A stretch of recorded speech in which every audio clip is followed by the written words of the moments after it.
Our next storyteller coming up is Molly McCloy. Woo! Molly is a not one, not two, not three, but 4-time Moth Slam winner.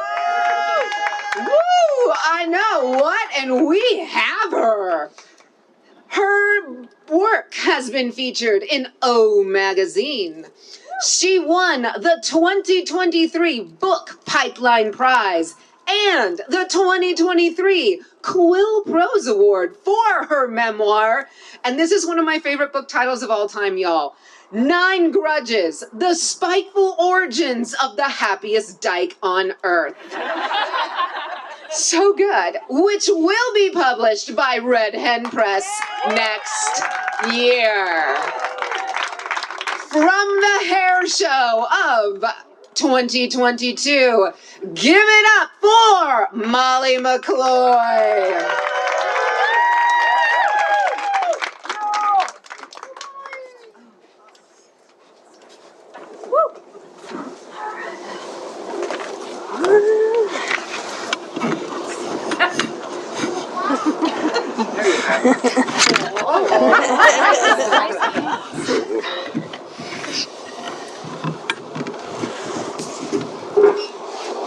Ta-da. Yay. All right, let's give it up for the other storytellers. We had Cody and Jenna and Becca and Kristen. That was amazing. I'm really excited to be publishing my first book. So if you want to follow that publishing journey or take some of my online writing classes, you can find me on Substack at mollymccloy.substack.com or just look for The Happiest Dyke on Earth. So this story I wrote specifically for the 10th anniversary of FST for the F Word show. Specifically, and then I got COVID, and then the next show that I was able to do was the hair show, and they said, so can you retool it and work in the hair show theme? So you'll notice that there's a little bit of F word going on and a little bit of hair show going on. However we can get you, Molly. However we can get you. So it's 2004, and I'm sitting in a chair in a tiny Airbnb in Brooklyn. My ex-girlfriend is sitting on the bed, and we're so close our knees are nearly touching. I should not be here. I should be on the other side of Brooklyn helping the woman I love move into her new apartment. She's moving from Manhattan just to be near me. And how did I get here? Right on the verge of fucking up the best relationship I've ever had? For that answer, we have to go back to 1988. Back when I was 18 and had straight, shoulder-length hippie hair. I wasn't out yet, but that changed after this beautiful woman drove her motorcycle up to my freshman dorm and I got on the back. She had hair just like mine, but with bangs. I fell in love with her, and then she married a dude. Then I had an affair with her anyway.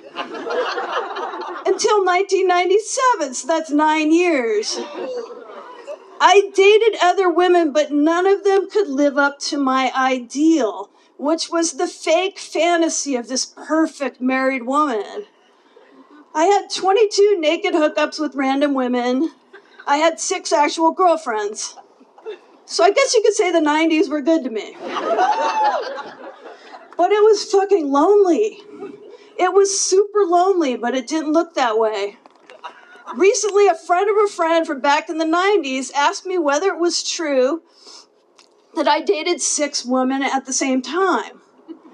She must have been talking about this story that I wrote and read to queer events at the time. I thought that she would have recognized this piece as fiction, since the finale scene is me fucking all 6 girlfriends in a hula hoop studded with 6 dildos. So I thought, well, either this woman is calling me a liar, Or she just really needs a lesbian folk hero. And hey, if my community needs me, I will always step up to be the Paul Bunyan of dildo hula hoops. It's easy for me to tell you about my 22 hookups and 6 girlfriends. That is way easier than telling you I couldn't figure out how to really love anyone. Back then, I couldn't let myself be loved. One of the saddest things about being in love with a married woman for so long is that we never knew each other's families. The married woman never met my parents, but even some of my hookups did.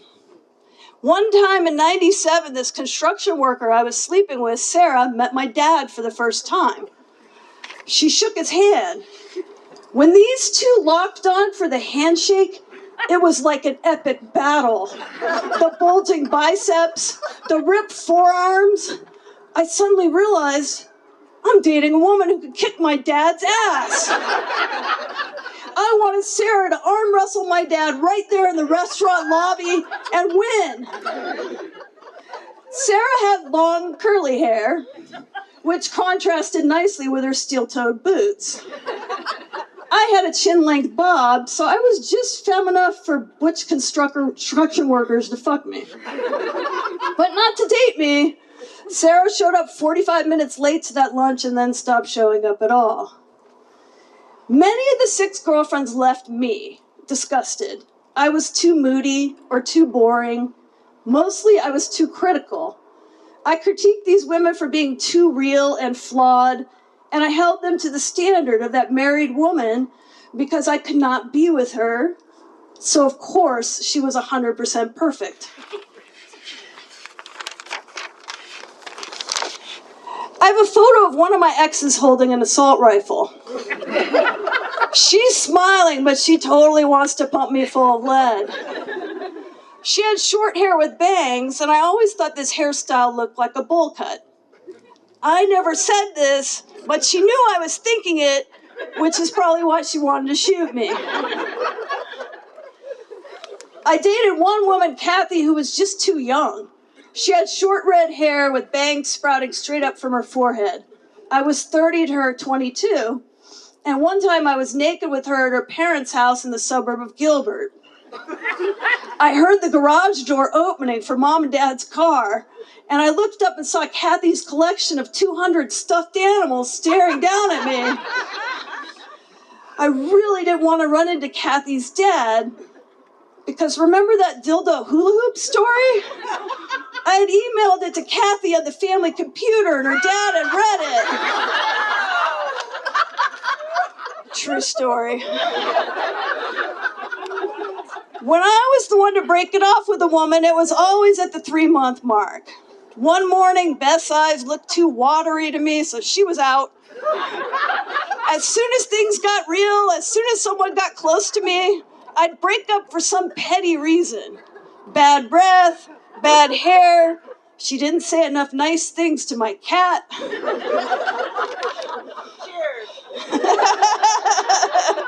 It's important. I didn't think the 3-month curse would happen with Mila, the 6-foot-tall Lithuanian dominatrix's assistant. She was kinky, she liked public sex, she liked to dress me up in lingerie, and she had this fantasy about me wearing a traditional Lithuanian folk dancing dress. I hit the 3-month mark with Mila during a certain sex act. For you straight people, I won't call it by name yet. Let's just say I was all in. Was I in over my head? No. But I was definitely in over my wrist. Fisting is not boxing. It's not punching. You can't work up much speed or force in such tight quarters. Fisting was what Mila wanted, so I did the maneuver that 90s lesbians called the duck, or the puppet. Mila says, "Is this powerful for you?" Other women love it. And I'm like, Oh no, I've hit the 3-month mark. I don't feel powerful. I feel like my hand is caught in the cookie jar. The funniest thing about all this is that my parents loved Mila. They wanted me to marry Mila. Never mind that Mila was in an open relationship with me and the man she was actually married to, a passive-aggressive math professor. One time, Mila burned me a CD of flute music for meditation, and he got a hold of it and sampled in fart noises. I'd be meditating and playing my Indian flute music. I'd be like, is that a didgeridoo? After my breakup with Mila, I finally hit such a low point in my love life that my friends had to intervene. I had moved in with this woman in Philly who broke up with me because her psychic, named Grey Wolf, told her to start dating the straight woman she worked with at the NPR Fulfillment Center. So my friends introduced me to Rebecca, who lived in New York City, where I was moving to. Rebecca was beautiful. She had a great sense of humor. One time, she took this ridiculously giant pencil to this really important job interview, this 1.5 foot long pencil to take notes with, so she could laugh about the interview later if she didn't get the job. She was my kind of prankster.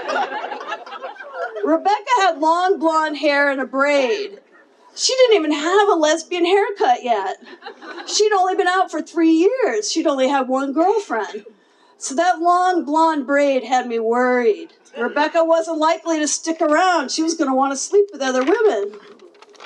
But then I took a second look at the braid. It was like a brazen fuck you to the New York fashion world. And I like that.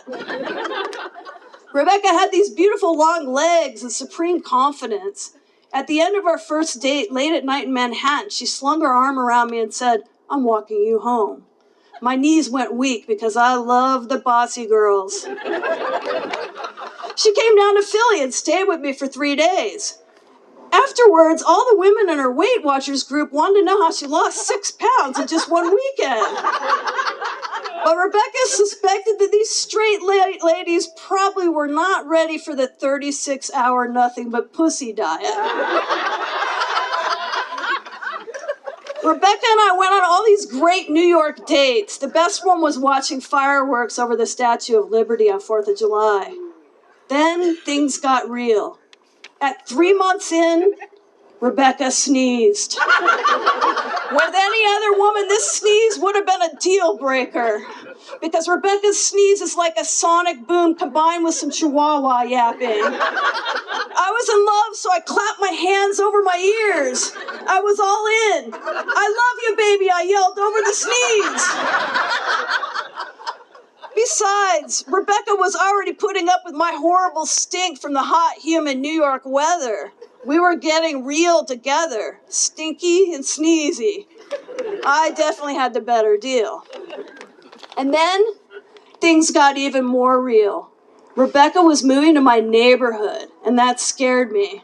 That's how bad my fear of intimacy was. The woman I loved wasn't even moving into my apartment, just the same general area. And then my ex Mila showed up. Kinky Mila, last seen engulfing my entire hand. I somehow thought I could hang out with Mila just as friends and help Rebecca move. Rebecca says that she texted me over and over that day and I did not answer. Somehow I missed these texts. Maybe I didn't have my phone the whole time. Maybe it died. My best theory is that I was annoyed because Rebecca was supposed to text me when she left the tip of Manhattan, but she didn't do it till she got to Brooklyn, and I didn't want to rush through my time with Mila. Yeah, it's a dick move, I know, but I'm trying to be honest about these things. What I do know is that I was in this tiny little Airbnb with Mila, and she was right there on the bed, and somehow the 3-month curse had worn off, and she had this platinum bleached haircut. And then a text comes through from Rebecca. "Where are you? What are you doing?" And I look at Mila, and I realize I don't trust her at all. She's still married, and she's sleeping with a second guy on top of that. And hey, she never did buy me that Lithuanian folk dancing outfit. I think of how Rebecca and I watched the fireworks that 4th of July exploding over the shoulder of this country's dykiest cultural icon, the Statue of Liberty. That night, Rebecca and I made up our own names for each type of firework. She had her hair in a graduated bob by then, the traditional lesbian starter haircut. Where are you? What are you doing? Rebecca's message says. I don't even give Mila a hug goodbye. I go running out the door. I run for blocks. I catch my breath and then run some more. I run right to Rebecca's new building. Now I've got to find my way out of the doghouse. I need a grand gesture. I want to buy flowers, but I have no cash, zero. I look around and immediately see what I have to do. There's this long flower bed outside of Rebecca's new building. I dig both hands into the dirt and bring up this patch of orange flowers. When Rebecca opens her door, I have these flowers in my hands with the roots and dirt hanging down. Rebecca says, "You are ridiculous." "Yes," I say, "I am. Will you let me in anyway?" Time freezes as Rebecca glares at me. I stand there on the gray concrete of the hallway, sweating it out. I watch Rebecca's face as she slowly makes her decision about me. Mud drops off the flower roots onto the floor. It's this horrible feeling, Rebecca's anger, like she's shining a flashlight right at me and all my red flag faults. "I'm sorry," I say. Rebecca turns around. She walks back into her apartment. But she doesn't shut the door behind her. She lets me in. These days, I can tell you what it's like to spend over a third of your life witnessing just one other woman's lesbian haircuts. Rebecca shaved her hair short in 2010, and she looked a little like Emilio Estevez, which was totally hot. One time in 2013, I tried to cut her hair with clippers, but gave her a bald spot.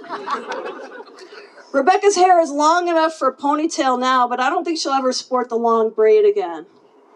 Because this is a story about one F word, fidelity. In 2004, I stood at Rebecca's doorway, and I knew with my whole body and my whole being that she needed absolute loyalty from me. I promised myself I'd never cheat on her. And this is a promise I've kept for over 20 years now.